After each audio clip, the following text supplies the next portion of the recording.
เส้นเหนียวนุ่มมากเลยค่ะ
น้ำจิ้มอยากได้ที่ตัวครับผม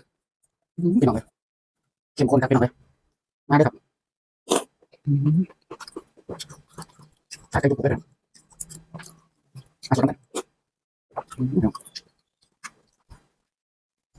มาเลยครับกินเส้นพี่น้องกินเส้นมั้ยน้ำจิ้มมันใกล้ล้วนๆ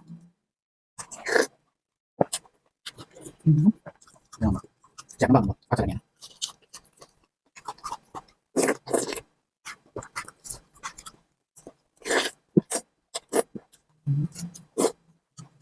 มาเลยเก็บก่อนแจ่มนี่เลยบ้างมากมาเลยน้ำจิ้มมากินกันเลยแจ่ม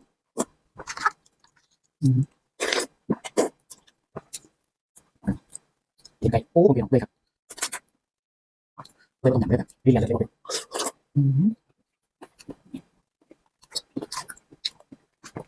มาเลยแจ่มๆ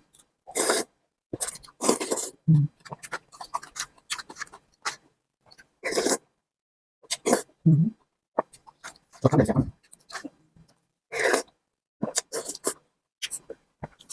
อาจจะกินน้ำมันตักตักไปตักเป็นแจ่มสองถือว่ามันแค่มันจะกินน่าจะแจ่ม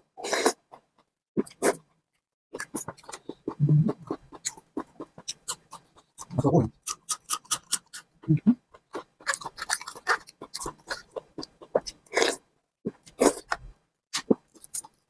มาเลยเราจะมาเล่าหนังเบอร์เนี่ยอันนั้นกินกันไปน้องตักไปแจ่มสุดน้ำลงไปมั้งเดี๋ยวมันจะแก่เนาะ แต่ในความแบบเหมือนกันจะได้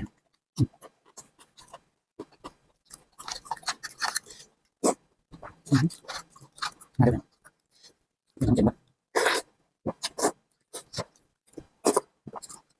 นี่เราใกล้แบบเด็ดเริ่มต่ำเริ่มเด็ดเกินไปนะ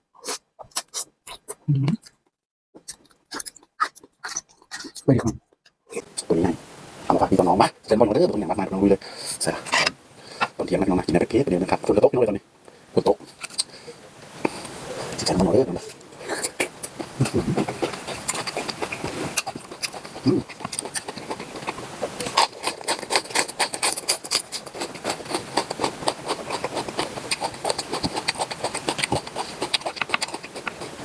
เอาเริ่มกิน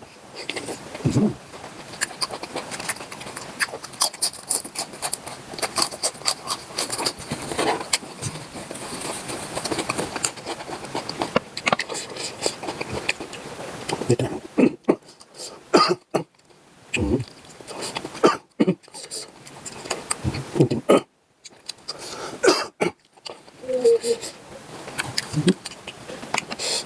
ทำอะไร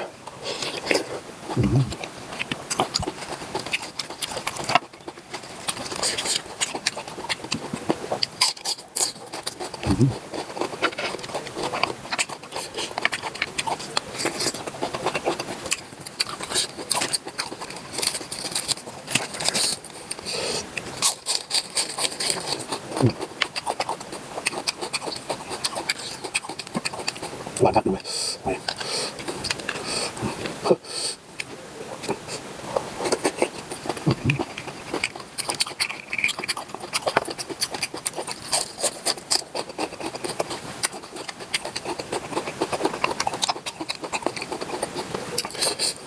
แซ่บง่ายๆเลย